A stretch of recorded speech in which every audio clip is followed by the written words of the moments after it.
Hello friends, आप सभी का स्वागत है हमारे यूट्यूब चैनल पर। प्यारे साथियों, एनवीएस लेव attendant examination 2024 subject specific knowledge की जो सीरीज अपनी थी एनसीईआरटी साइंस की, इसमें हमने 16 चैप्टर कवर कर लिए हैं कक्षा 8 की एनसीईआरटी, जो कि आपके लिए सब्जेक्ट स्पेसिफिक नॉलेज में रामबाण बुक है। एनसीईआरटी क्लास 8th की जो बुक है वो हम कवर कर रहे थे, जिसमें हमने 16 चैप्टर जो है ना, 16 चैप्टर अपन ने कवर कर लिए हैं। आज का जो चैप्टर का नंबर रहेगा वो 17 रहेगा, यानी 17 नंबर का अपना अध्याय है, जिसका नाम है तारे एवं शोर परिवार। ठीक है, तारे एवं शोर परिवार। इसके बाद फिर एक चैप्टर और रहेगा अपना, इसमें टोटल 18 चैप्टर है। ये चैप्टर पर लेने के बाद वायु और जल प्रदूषण वाला वो चैप्टर रहेगा अपना।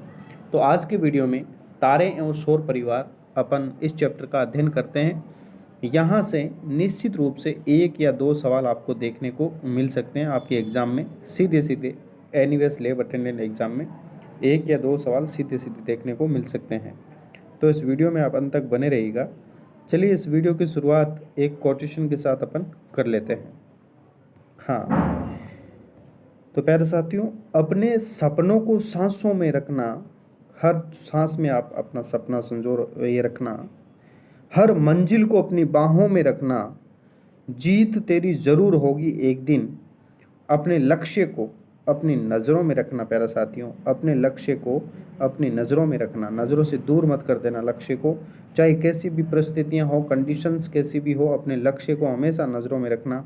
आपका लक्ष्य क्या होना चाहिए, हमेशा की तरह मैं बताता हूँ, एनवीएस लेव अटेंडेंट के रूप में यहाँ पर इस जगह आपको अपने आप को स्थापित करना है। एनवीएस जो है लेव अटेंडेंट आपका सपना रहेगा। ठीक है, इस सपने को पूरा करने के लिए दिन रात एक कर दीजिएगा।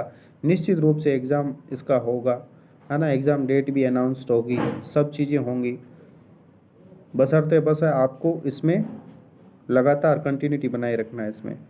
ठीक है, और यही आपका लक्ष्य होना चाहिए कि यहाँ पर ये कोई एनवीएस की लेबोरेटरीज़ है, यहाँ पर आप अपने आप को एज्यूम कीजिएगा, अपने आप को यहाँ पे कल्पना करें कि यहाँ पर आप लैब अटेंडेंट के रूप में रहेंगे, और छोटे छोटे बच्चे जो आएंगे उनको आप क्या करेंगे, ये प्रोडक्ट्स जो इनको प्रैक्टिकल के लिए चाहिए होंगी, ज़रूरत की जो सामग्री होगी वो सामग्री आप इनको प्रोवाइड करवाएंगे इनको।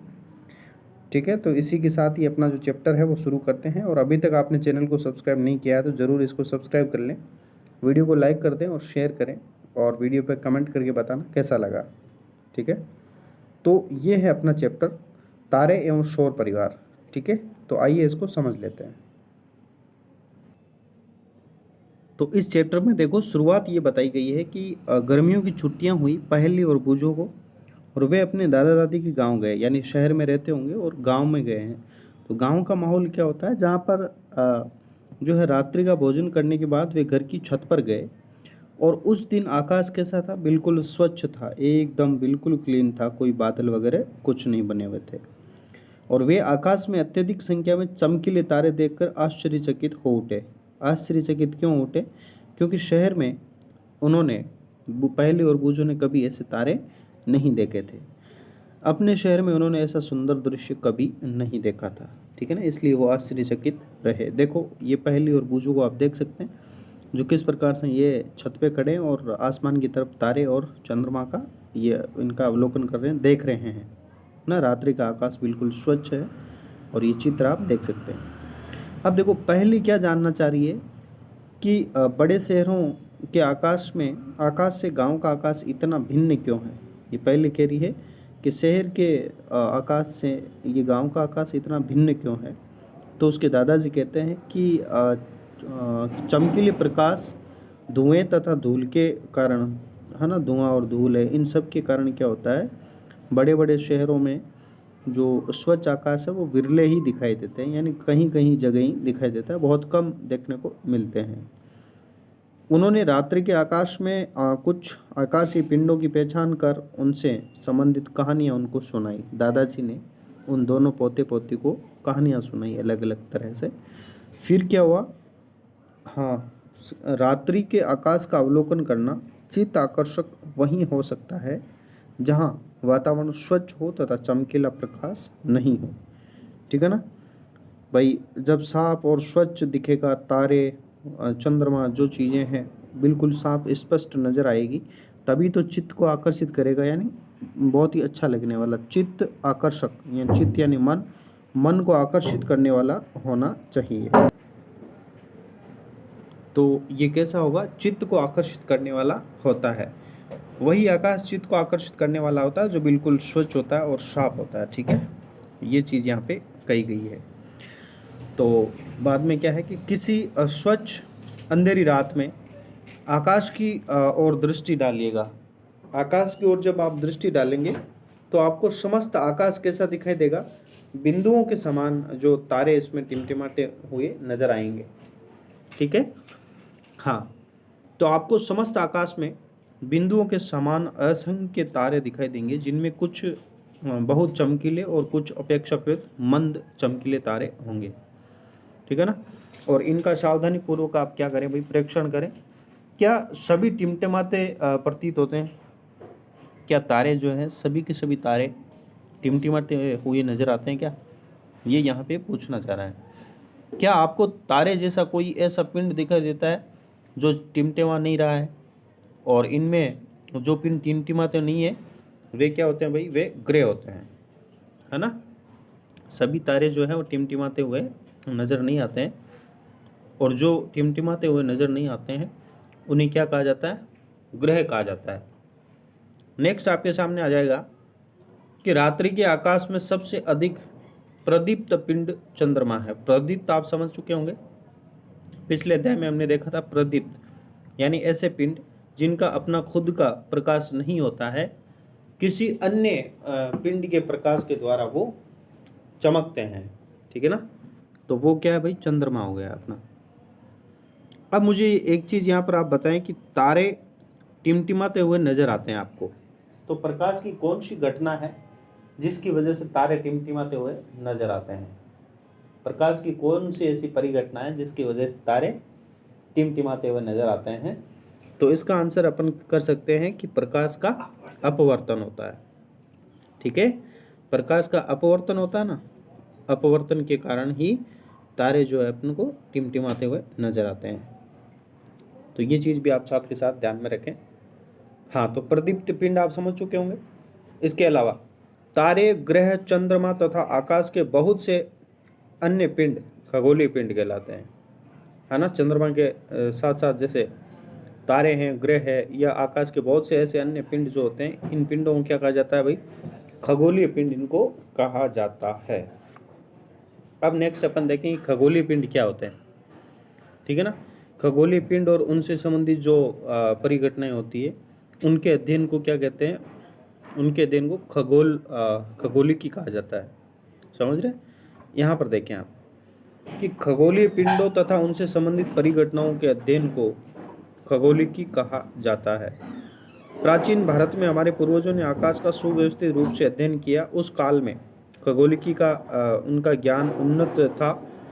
सूर्य, तारों, चंद्रमा तथा ग्रहों की गति के संबंध में उनका ज्ञान सही कैलेंडर और पंचांग सर्जित करने में सहायक रहा था। इनसे क्या हुआ? लोगों को अपनी दिनचर्या बनाने में सहायता मिली, और कैलेंडर और पंचांग से लोगों को फसलों के चुनाव तथा उनकी बुआई के समय के लिए जलवायु और वर्षा इनके पैटर्न को की सही समझ हुई, और समझ में इनकी बढ़ोतरी भी हुई, तथा इस प्रकार से मौसम और पर्वों की स्थितियाँ भी क्लियर हुई थी, निश्चित हो गई थी। तो इस अध्याय में अपन यही जानेंगे कि आकाशीय पिंड का अवलोकन तथा उनके बारे में अपन जानेंगे। आकाशीय पिंड कौन कौन से हैं? तारे, चंद्रमा, ना, सूर्य, इस प्रकार के ये चीज़ें अपन जानेंगे। तो सबसे पहला अपना टॉपिक रहेगा चंद्रमा। चंद्रमा को अपन जान लेते हैं। चंद्रमा क्या है इसमें देखने। हाँ, तो यहाँ पर देखा है कि एक क्रियाकलाप है। ये क्रियाकलाप क्या है कि रात्रि के समय आपको चंद्रमा को देखना है ना। तो संभव हो तो एक पूर्णिमा से दूसरी पूर्णिमा तक अपनी नोटबुक में लिखने के लिए ऐसा कहा है। तो क्या होता है इसमें देखना ज़रा। तो आप सभी जानते हैं कि जो चंद्रमा है वो पूर्णिमा के दिन पूरा बिल्कुल स्पष्ट आपको दिखाई देता है, पूरा गोलाकार घेरा उसका दिखाई देता है, और पूर्णिमा के दूसरे दिन से ही वो धीरे धीरे जो घेरा है उसका वो कम होता जाता है। ठीक है ना, घटता जाता है। ये सभी आप जानते हैं।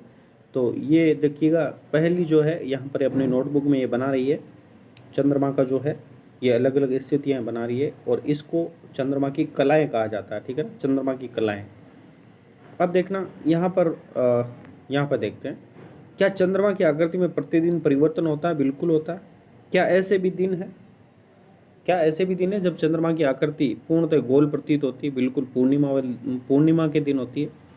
क्या ऐसे भी दिन है जब स्वच्छ आकाश होने पर भी चंद्रमा को नहीं देखा जा सकता? बिल्कुल, वो अमावस्या की रात होती है जब अपन चंद्रमा को नहीं देख पाते हैं। अब यहाँ से शुरू करते हैं कि उस दिन को जब चंद्रमा की पूर्ण चक्रिका दिखाई देती है उसे पूर्णिमा कहते हैं, आप सभी जानते भी होंगे। इसके पश्चात प्रत्येक रात्रि को चंद्रमा का चमकीला भाग घटता चला जाता है और 15वें दिन चंद्रमा दिखाई ही नहीं पड़ता है। जब चंद्रमा दिखाई नहीं पड़ता है तो उसे अपन क्या कहते हैं, इस दिन को अमावस्या कहा जाता है। और अमावस्या के अगले दिन चंद्रमा का एक छोटा सा भाग आकाश में दिखाई देता है और इस छोटे से भाग को ही क्या कहते हैं भाई, बाल चंद्र कहते हैं। इसको इम्पोर्टेंट करना, याद रखना। अमावस्या के अगले दिन चंद्रमा छोटे सा रूप में दिखाई देता है, इसे बाल चंद्र कहा जाता है, ठीक है ना, बालक है ना, चंद्र जो है बिल्कुल नन्हा सा छोटा सा दिखाई देता है। इसके पश्चात फिर प्रतिदिन चंद्रमा बड़ा होता जाता है और 15वें दिन एक बार फिर से वो क्या हो जाता है, चंद्रमा का पूरा दृश्य जो है वो अपन देख पाते हैं, यानी कि पूर्णिमा के दिन पूरा चंद्रमा अपन देख पाते हैं। पूरे माह तक दिखाई देने वाली चंद्रमा की प्रदीप्त भाग की विभिन्न आकृतियों को चंद्रमा की कलाएं कहा जाता है। समझ रहे हैं? जो आपकी चंद्रमा की अलग अलग स्थितियां जो है, वो सबसे पहले पूर्णिमा के दिन बड़ा है, फिर छोटा छोटा छोटा, अमावस्या के दिन बिल्कुल गायब हो जाता है, फिर वापस से बाल चंद्र है, फिर बड़ा होता है, बड़ा होता है, उससे बड़ा होता है, और पूर्णिमा के दिन फिर से बड़ा हो जाता है। तो ये सारी जो चीज़ें हैं इन्हें चंद्रमा की कलाएं कहा जाता है, ठीक है, चंद्रमा की कलाएं। चंद्रमा की कलाओं की हमारे सामाजिक जीवन में महत्वपूर्ण भूमिका है। भारत में लगभग सभी पर्वों को चंद्रमा की कलाओं के अनुसार ही मनाया जाता है।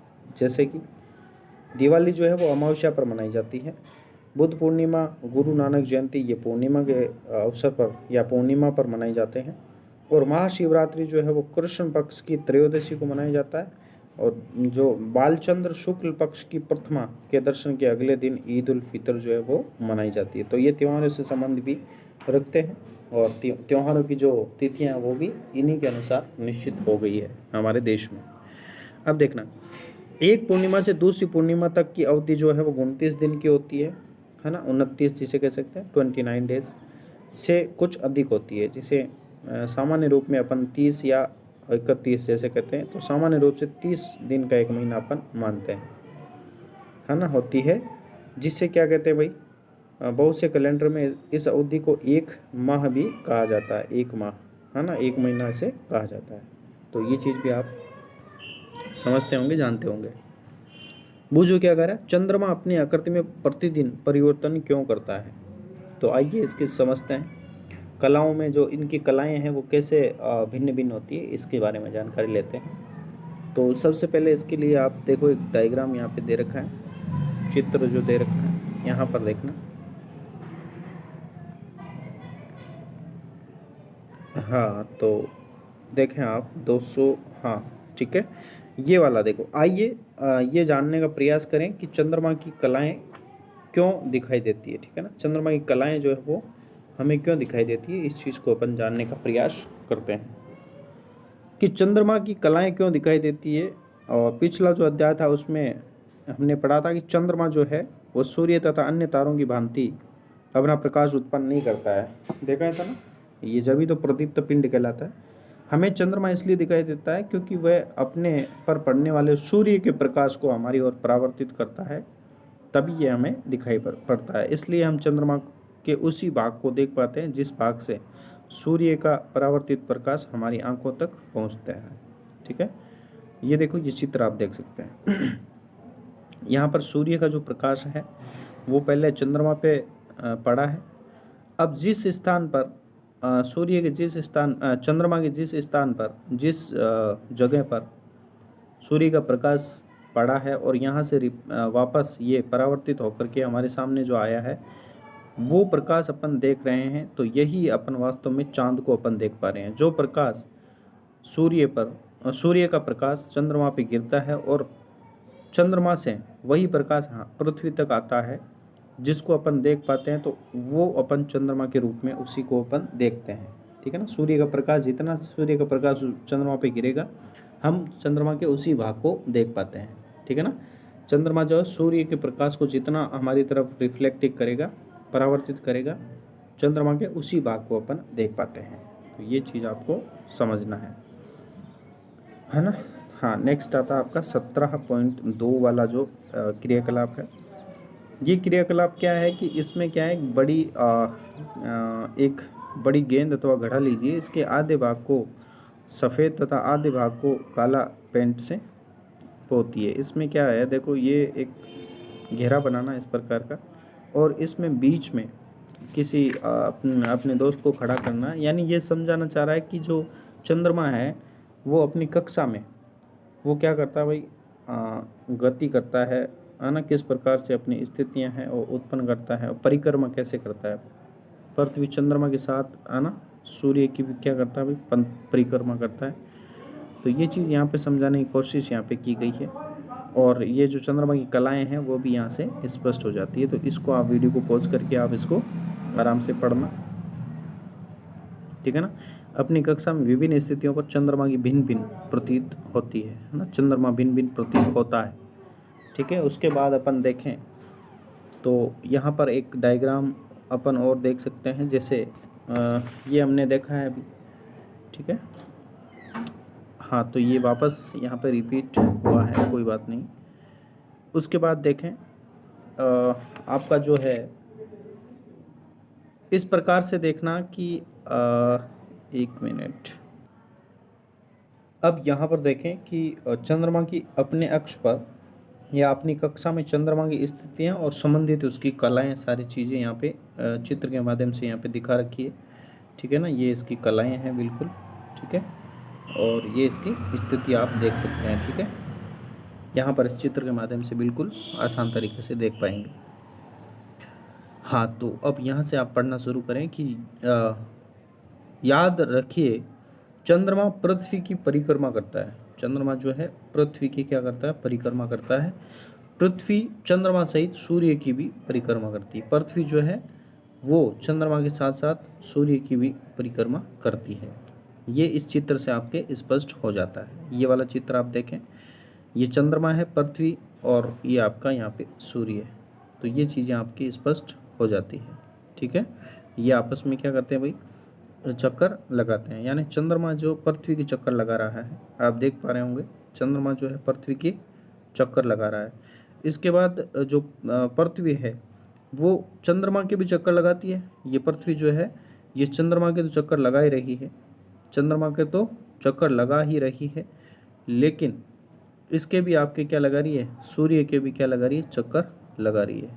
तो ये चीज़ आप समझ सकते हैं, पृथ्वी चंद्रमा के साथ सूर्य की परिक्रमा करते हुए। ये डायग्राम 17.6 आप देख सकते हैं। क्या अब आप पूर्णिमा तथा अमावस के दिन सूर्य, चंद्रमा और पृथ्वी की सापेक्ष स्थितियों का अनुमान लगा सकते हैं। बिल्कुल। इनकी स्थितियों को अपनी नोटबुक में आरेखित करने के लिए कहा है कि पूर्ण चंद्रमा देखने के लिए आकाश के किस भाग में आप देखेंगे। तो आइए अपन समझते हैं। बालचंद्र के पश्चात, जो बालचंद्र अपन ने बात की थी, जो के कब बनता है, अमावस्या के अगले दिन बालचंद्र बनता है।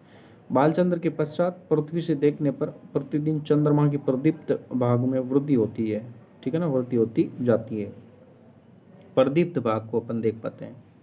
पूर्णिमा के पश्चात पृथ्वी से देखने पर चंद्रमा का सूर्य द्वारा प्रदीप्त भाग प्रतिदिन आकार में घटता जाता है। चंद्रमा के बाद निश्चित रूप से ये घटता जाएगा। अब है, पहले ने क्या सुना है कि हम पृथ्वी से चंद्रमा के पीछे की ओर का भाग कभी नहीं देख पाते हैं। क्या ये सही है? बिल्कुल सही है। इसका एक भाग अपन नहीं देख पाते हैं। जैसे मान लो यहाँ पर कोई गोल घेरा है और यहाँ पे कोई व्यक्ति खड़ा है और ये इधर देख रहा है, और आप इसके सामने देख रहे हो, यहाँ पर हो आप, है ना, इसके सामने देख रहे हो आप, बिल्कुल यहाँ पे घेरे में आप इधर से उधर गति कर रहे हो, तो क्या ये व्यक्ति आपकी पीठ कभी देख पाएगा? आपका फेस और इनका फेस आमने सामने रहेगा, तो क्या इस व्यक्ति की पीठ जो है ये व्यक्ति देख पाएगा? कभी नहीं देख पाएगा। तो यही चीज़ चंद्रमा के साथ भी होती है। चंद्रमा बाहर रहता है तो चंद्रमा का पीठ हमें एक जो हिस्सा है वो दिखाई नहीं देता है। ठीक है, यही चीज़ इस क्रियाकलाप 17.3 के अंदर जो है यहाँ पे दर्शाई गई है और समझाने का यहाँ पे प्रयास किया गया है। चंद्रमा पृथ्वी की एक परिक्रमा पूरी करने में अपने अक्ष पर क्या करता है? एक घूर्णन करता है। ये अभी ठीक है। चंद्रमा पृथ्वी की एक परिक्रमा पूरी करने में अपने अक्ष पर एक घूर्णन पूरा करता है। एक घूर्णन अपना पूरा कर लेता है, तब जाकर क्या करता है? पृथ्वी की एक परिक्रमा ये पूरी कर लेता है। चंद्रमा का पृष्ठ कैसा है इसके बारे में समझते हैं। देखो, कवि और कहानीकार है ना, उनके लिए तो चंद्रमा का पृष्ठ क्या है? चित्त को आकर्षित करने वाला पिंड है ना, मन को आकर्षित करने वाला एक पिंड है। परंतु अंतरिक्ष यात्री जब वहाँ पे गए तो उन्होंने बताया कि चंद्रमा पे जो चंद्रमा का पृष्ठ है वो धूल भरा है और वहाँ पे कोई लोग नहीं रहते, निर्जन है, धूल भरा निर्जन, ऐसा बताया था अंतरिक्ष यात्रियों ने, है ना। तो ये उन्होंने कहा कि ये तो धूल भरा है और निर्जन है। और वहाँ पर क्या क्या चीज़ें हैं ये भी बताई। वहाँ पर विभिन्न आमाप के गर्त है, खड्डे हैं बड़े बड़े अलग अलग साइज़ के। इस पर बहुत से जो खड़ी ढाल वाले ऊंचाई वाले पर्वत भी है, बिल्कुल खड़ी ढाल वाले ऊंचे ऊंचे पर्वत भी है। और इनमें से कुछ पर्वत तो ऊंचाई में पृथ्वी के सर्वाधिक ऊंचाई के पर्वतों के समान है ना। ऊंचे ऊंचे पहाड़ है, धूल भरे हुए धूल भरा पृष्ठ है और निर्जन क्षेत्र, वहाँ पर लोग भी नहीं रहते हैं। तो ये चित्र आप देख सकते हैं, ये चंद्रमा की भूमि है, जो वहाँ पे चंद्रमा का जो पृष्ठ है वहाँ का ये चित्र है। ठीक है ना, ये आप देख सकते हैं।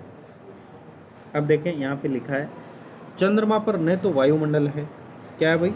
ना तो वायुमंडल है और न ही जल है। चंद्रमा पर ना तो वायुमंडल है और ना ही क्या है भाई? जल है। तो ऐसी स्थिति में क्या चंद्रमा पर किसी प्रकार के जीवन की संभावना हो सकती है? तो ऐसे में क्या है? ऐसे में नहीं हो सकता। देखना, वहाँ पर ध्वनि भी सुनाई नहीं देगी। देखो, क्या हम चंद्रमा पर कोई ध्वनि सुन सकते हैं? देखो, अब पहली को याद है कि ये अध्याय में जो ध्वनि वाला अध्याय था 13वां, उसमें ये सीखा था कि जब कोई माध्यम नहीं होता है तो ध्वनि गमन नहीं कर सकती है। तब फिर हम चंद्रमा पर किसी ध्वनि को कैसे सुन सकते हैं, है ना। अब देखना, यहाँ से सवाल बन सकता है आपके लिए, जनरल अवेयरनेस में भी बन सकता है और ये साइंस का तो है ही है कि 21 जुलाई 1969, है ना, 1969 को अमेरिका के अंतरिक्ष यात्री कौन है भाई? आप सभी जानते भी होंगे, नील आर्मस्ट्रॉन्ग ने सबसे पहले चंद्रमा पर अपने कदम रखे थे। और नील आर्मस्ट्रॉन्ग के बाद एडविन एल्ड्रिन ने यहाँ पे कदम रखा था। ठीक है, तो ये तथ्य आपको याद रखना है। ये देखो, इनका चित्र आप नील आर्मस्ट्रॉन्ग का इनका देख सकते हैं, ये रहा चंद्रमा पर अंतरिक्ष यात्री, नासा की तस्वीरें हैं, आप देख सकते हैं आराम से। तो ये तो अपना हो गया। ठीक है, इसके बाद नेक्स्ट है अपना टॉपिक रहेगा तारे। ठीक है, तारे जो है, चंद्रमा अपना टॉपिक कवर हुआ। अब देखना तारे क्या क्या होते हैं। रात्रि के आकाश में आप अन्य कौन सी वस्तुएं देखते हैं? आकाश में असंख्य तारे हैं। असंख्य क्या भाई? तारे हैं। बड़े शहर से दूर किसी अंधेरी रात में, अंधेरा जब हो उसमें रात को आकाश का सावधानीपूर्वक परीक्षण कीजिए। यहाँ पर आपको विभिन्न एक समान जो तारे हैं, क्या सभी तारे समान रूप से चमकीले होते हैं? क्या सभी तारे जो हैं वो समान रूप से चमकीले होते हैं? क्या सभी जो तारे होंगे उनका रंग भी एक जैसा होता है? तो क्या ये चीज़ें होती है क्या? देखो, वास्तव में ऐसा नहीं होता है। वास्तव में क्या है, तारे अपना प्रकाश उत्सर्जित करते हैं। वास्तव में तारे अपना क्या है, प्रकाश उत्सर्जित करते हैं। सूर्य भी एक तारा है। सूर्य भी क्या है, एक तारा ही है। अन्य तारों की तुलना में सूर्य जो है इतना अधिक बड़ा क्यों दिखाई देता है हमें? आइए इसकी भी जानकारी लेते हैं। आपके पास आपके देखो, एक तो पास रखी हुई फुटबॉल है, ठीक है, और एक आपसे 100 मीटर की दूरी पर रखी हुई फुटबॉल है। तो मुझे बताइए बड़ी कौन सी दिखेगी? जो आपके पास है वही तो दिखेगी। सूर्य जो है वो आपके पास है किसके मुकाबले, तारों के मुकाबले, तारों की तुलना में सूर्य जो है पृथ्वी के अधिक निकट है, इसलिए वो बड़ा हमें दिखाई देता है।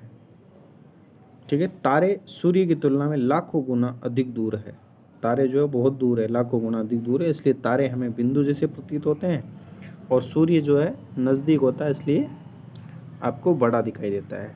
अब देखो यहाँ से पिछली बार प्रश्न बना था, यहाँ से ये जो येलो वाला है, इस यहाँ पर देखना, येलो बॉक्स है ना, यहाँ से सवाल बना था। सूर्य पृथ्वी से लगभग 15 करोड़ किलोमीटर दूर है, ये चीज़ आप समझ सकते हैं, तथ्य है, सिंपल, सीधा सीधा याद रख सकते हैं। नेक्स्ट है, सूर्य के पश्चात दूसरा निकटतम तारा, सूर्य के पश्चात दूसरा निकटतम तारा कौन सा है भाई, इसको भी याद कर लेना, प्रोक्सिमा सेंटोरी है, तो प्रोक्सिमा सेंटोरी रहेगा। इसकी दूरी पृथ्वी से लगभग कितनी है बताइए मुझे, इसको आप क्या आसानी से गणना इसकी कर सकते हैं क्या, इकाई दाई सैकड़ा हज़ार ऐसे, बिल्कुल नहीं कर पाएंगे आप, है ना। तो क्या इस दूरी को आसानी से पढ़ सकते हैं, कुछ तारों में, कुछ तारे तो इससे भी अधिक, कहीं अधिक दूरी पर होते हैं, तो इनको नहीं पढ़ सकते, इसलिए इनके लिए जो इकाई है इनकी वो अलग होती है, वो होती है प्रकाश वर्ष। क्या होता है, प्रकाश वर्ष में इनको मापते हैं। इतनी अधिक दूरियों की लंबाई को अन्य मात्रक प्रकाश वर्ष में व्यक्त किया जाता है। ये प्रकाश द्वारा एक वर्ष में जो है चली गई दूरी होती है। याद कीजिएगा, प्रकाश की चाल जो है 3 लाख किलोमीटर प्रति सेकंड होती है। इस प्रकार सूर्य की पृथ्वी से दूरी कितनी होती है, सूर्य से पृथ्वी की दूरी लगभग 8 प्रकाश मिनट होती है। ये सवाल आया था, 8 प्रकाश मिनट, यानी सूर्य से पृथ्वी की दूरी आपसे पूछी गई थी 2022 में जो आपका एग्ज़ाम हुआ था ना, उसका पहला ही सवाल, साइंस का जो पहला ही सवाल यही था, सूर्य की पृथ्वी से दूरी कितनी होती है, तो 8 प्रकाश मिनट यहाँ से लिया गया था वो। उसके बाद जो एल्फा सेंटोरी है वो लगभग कितना होता है, वो 4.3 प्रकाश वर्ष दूर होता है ना। ये एल्फा सेंटोरी क्या है, ट्रिपल स्टार सिस्टम होता है, जिसमें 3 तारे होते हैं, वो 3 तारों का एक सिस्टम होता है। नेक्स्ट अपन देखें कि यदि तारों का प्रकाश हमारे पास तक पहुंचने में वर्षों का समय लेता है, तो तारों को देखते समय क्या हम अपने अतीत को देख रहे होते हैं, तो ये इस पहले का प्रश्न है। इसके बाद देखो, वो जो क्या कहता है, मैं ये जानना चाहता हूँ कि हम दिन के समय तारों को क्यों नहीं देख पाते हैं, क्या वे हमें रात में ही दिखाई देते हैं या रात में ही क्यों दिखाई देते हैं, ये इसका प्रश्न है। तो इसका प्रश्न देखो जिज्ञासा शांत इसकी की गई है, यहाँ पे बताया है।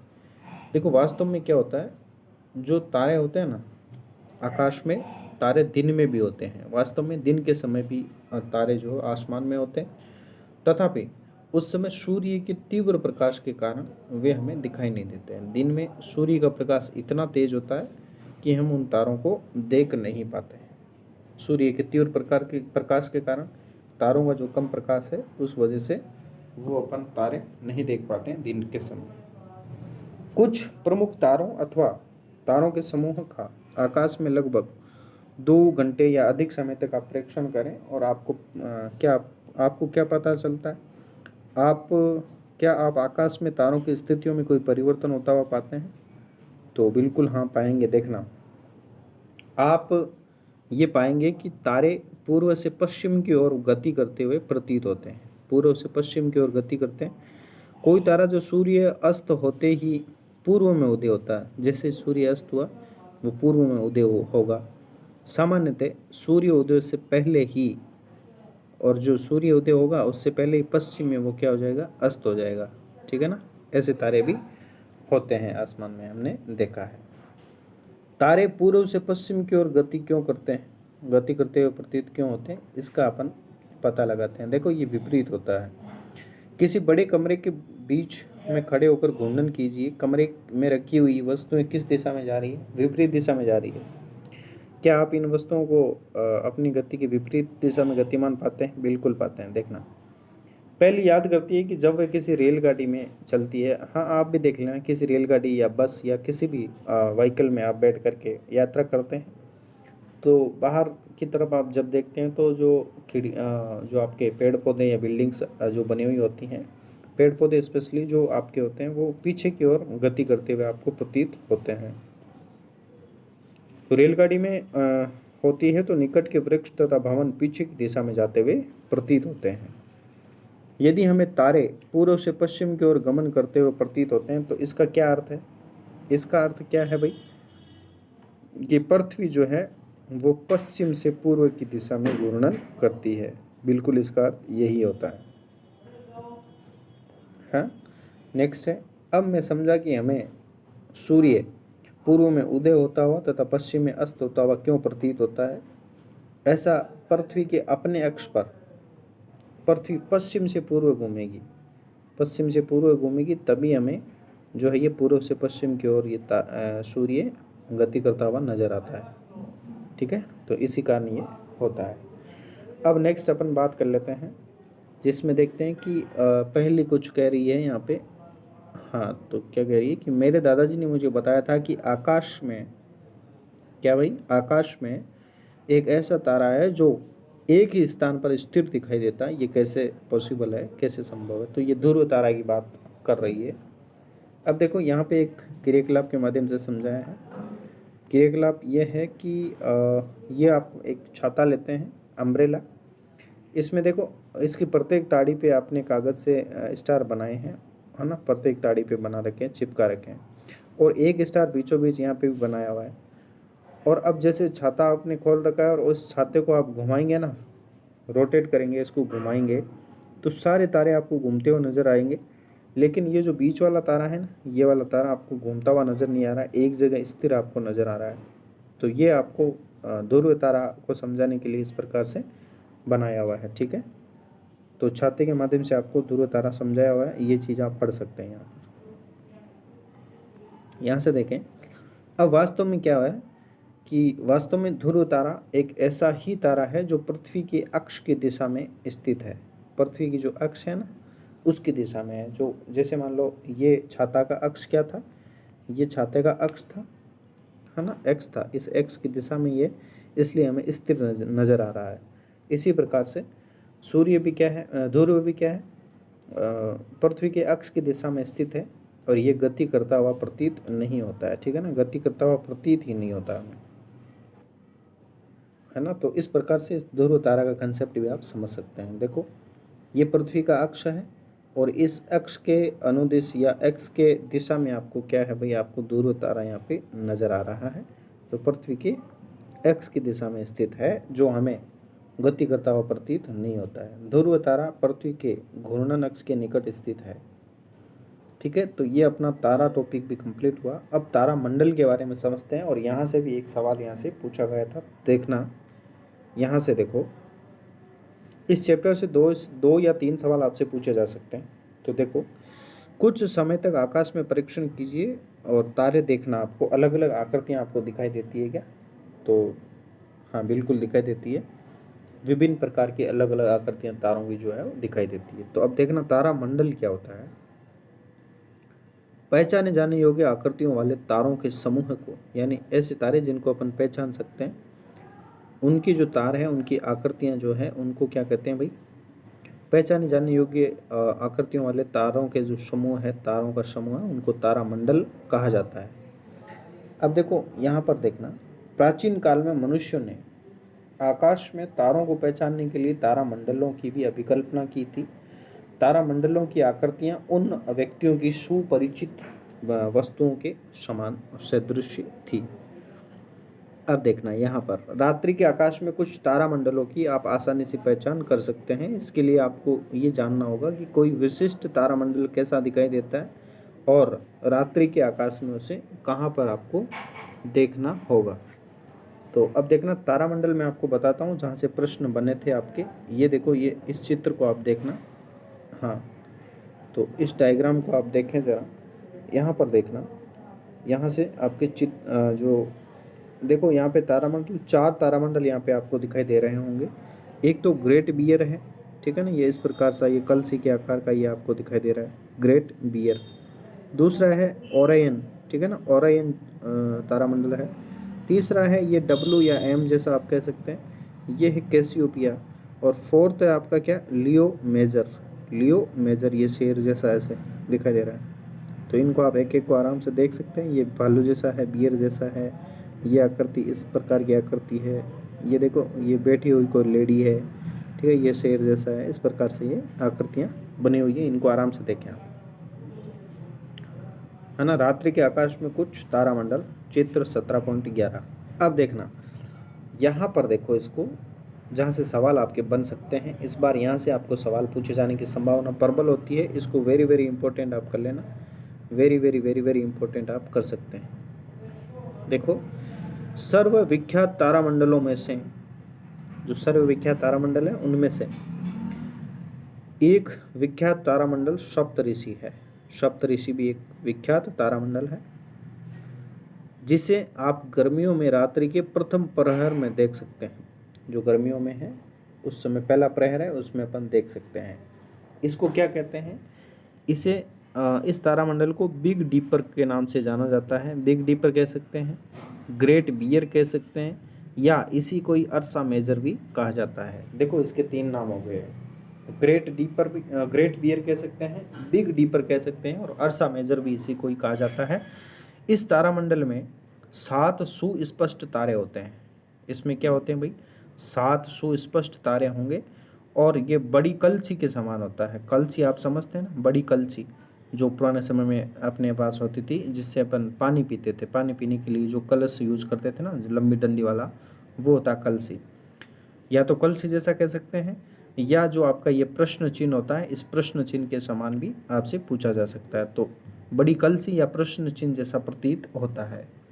इस कलछी की हत्ती में तो 3 तारे होंगे, और कटोरी में 4 तारे होंगे। देखना, अभी चित्र के माध्यम से भी देखेंगे। सभी प्राचीन संस्कृतियों में विभिन्न नक्षत्रों के संबंध में दिलचस्प पौराणिक कथाएं जो है वो प्रचलित है। दिलचस्प पौराणिक कथाएं तो आपके हर नक्षत्र के संबंध में आपको मिल जाएगी। ये देखो, ये कलछी है, ठीक है, आप देख पा रहे होंगे कलछी, जिसमें देखो इस डंडी में 3 तारे आपको नजर आएंगे, 1, 2 और 3। ये तो डंडी में रहेंगे, और ये जो आपका कटोरी जो है, इसमें 4, यहाँ पे 1, 2, 3 और 4 ये तारे आपको नजर आ रहे होंगे, ठीक है। ये कलछी है, इससे जैसे पानी पीने का जो बर्तन था उसके समान इसकी आकृति दिखाई देती है, और इसे ग्रेट बियर कहा जाता है। इसे ग्रेट बियर कहा जाता है। प्राचीन काल में जल पीने के लिए उपयोग होने वाली कलछी, ये चित्र के माध्यम से भी आप देख सकते हैं। नेक्स्ट हम सप्तऋषि के बारे में देखें। तो जो पौराणिक सप्तऋषि 7 ऋषि हैं, उनमें कौन कौन से ऋषि हो सकते हैं? देखो, जैसे यहाँ पे मरीचि, वशिष्ठ, श्रृंग ऋषि, अत्रि, है ना, पुलत्स्य, और आपका पुलस्त्य, और आपका पुलह और ऋतु, ये। और इधर देखें तो ये अलकारद, ठीक है ना। इसको आप वीडियो को जूम करके इन सभी के नाम आप जो है पढ़ सकते हैं।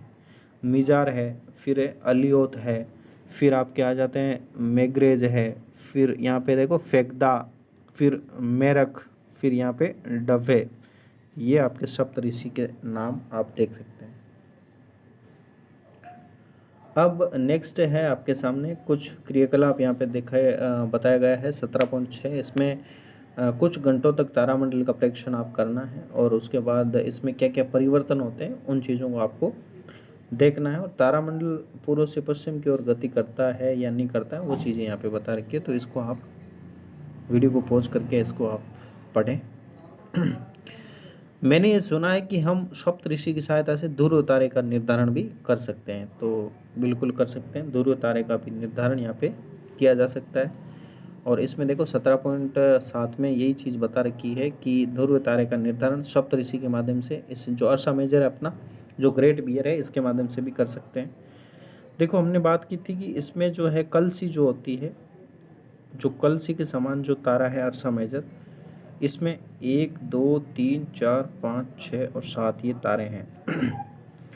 तो ये जो 2 तारे हैं ना यहाँ पे, ये वाले, इन तारों के बिल्कुल सीधे में आप देखें तो यहाँ पर क्या रहता है भाई, इसके सीधे रूप में देखें तो ध्रुव तारा आपको यहाँ पर ही आपको नज़र आता है, ठीक है ना। ध्रुव तारा, ठीक है ना, जो मतलब ये अधिक चमकीला नहीं होता है, ठीक है, आप समझ पा रहे होंगे। ध्रुव तारा है जो अधिक चमकीला नहीं होता है, और ध्रुव तारा जो है कुछ समय तक इसका परीक्षण आप करेंगे ना, तो आप ये पाएंगे कि ये अधिक चमकीला ये नहीं होता है। ठीक है। तो ये इस प्रकार से ध्रुव तारे को भी आप क्या है देख पाते हैं। ध्रुव तारे की स्थिति इस प्रकार से आप ज्ञात कर सकते हैं। ठीक है, कलसी के इन दो तारों से जो इनके सीध में आप देखेंगे तो ये आपको ध्रुव तारा नज़र आ जाएगा। इसके बाद देखो ये चीज़ है कि बार बार इनको 2 से 3 बार इनको देखना है। अब देखो ध्रुव तारा को कलसी की विभिन्न स्थितियों से अपन देख सकते हैं। जो तो सप्तऋषि होता है ना, और सप्तऋषि ध्रुव तारे की परिक्रमा भी करता है। ये चीज़ देखो इस डायग्राम से आपके स्पष्ट हो जाएगी। अब ये देखो यहाँ पे इन 2 तारों से वापस ये ध्रुव है, ये ध्रुव है, ठीक है, और ये वापस यहाँ से ध्रुव तारा आपको नज़र आ रहा है, और ऊपर से भी क्या है आपको ध्रुव तारा जो वो आपको नज़र आ जाता है। ठीक है ना, इस प्रकार से ये ध्रुव तारा जो आपको चारों ओर से नज़र आए। इसका मतलब क्या हुआ कि सप्तऋषि जो है, सप्तऋषि ध्रुव तारे की परिक्रमा करता है। सप्तऋषि क्या है, ध्रुव तारे की परिक्रमा करने लगता है या करता है।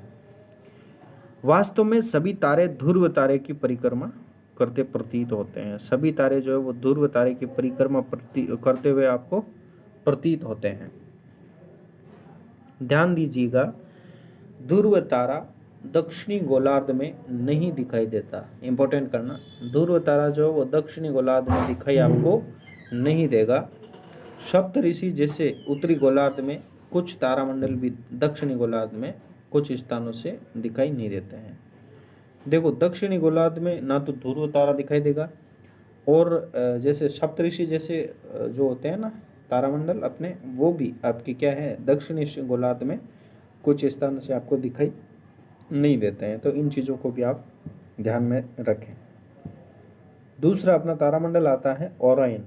ठीक है, ओराइन एक अन्य विख्यात तारामंडल है जिसे हम सर्दियों में मध्य रात्रि में देख सकते हैं। सर्दियों में दिखाई देता है। ये आकाश में सर्वाधिक भव्य तारामंडलों में गिना जाता है। बिल्कुल यहाँ से सवाल बन सकता है, सर्वाधिक भव्य तारामंडल कौन सा है, तो वह आपका ओराइन होता है। इसमें भी 7 से 8 चमकीले तारे होते हैं। अभी चित्र भी अपन और देख लेंगे। ओराइन को शिकारी भी कहा जाता है। ये जो ओराइन है ना, इसको शिकारी भी कहा जाता है। ये इंपॉर्टेंट करना, यहाँ से भी प्रश्न बन सकता है। इसके जो 3 जो आपके मध्य बिंदु होते हैं ना, इसके किसके ओराइन के जो 3 मध्य बिंदु है वो तारे शिकारी की बेल्ट को निरूपित करते हैं। बेल्ट मतलब पेटी। अभी देखना यहाँ पे इसके 3 मध्य के तारे, हाँ यहाँ पे इसके 3 मध्य के तारे शिकारी की बेल्ट यानी शिकारी की पेटी को निरूपित करते हैं। 4 चमकीले तारे चतुर्भुज के रूप में व्यवस्थित दिखाई देते हैं। आकाश में सबसे अधिक चमकीला तारा कौन सा है? आकाश में सबसे अधिक चमकीला तारा कौन सा होता है? जिसका नाम है सीरियस। सीरियस तारा जो है आकाश में सबसे अधिक चमकीला होता है।